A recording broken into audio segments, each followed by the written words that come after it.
এটা কি বলতে পারবেন? পারবেন না। কি করে পারবেন? আমি তো এখনও বলি নাই। এই জিনিসটা কখনো করবেন না ভুলেও। হ্যাঁ, আজকে আমি মারাত্মক বিপদের হাত থেকে বাঁচছি। কেমন জানেন? এটা হলো তালের রস। অনেক দিন আম্মু ফ্রিজে রেখে দিছিল। তো হচ্ছে ডিপে রাখছিল, তখন খাইছিলাম, তখন ঠিক ছিল।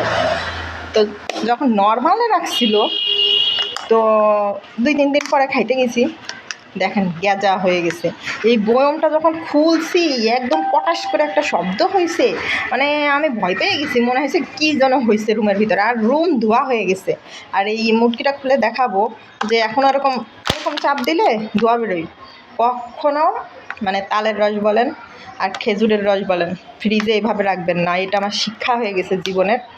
আমি বেঁচে থাকলে আর কখনো ফ্রিজে এরকম রাখবো না। যা খাবো সাজো সাজো। যে ধোয়া বেরোয় দেখছেন, হয়তো ক্যামেরায় দেখা যাচ্ছে না।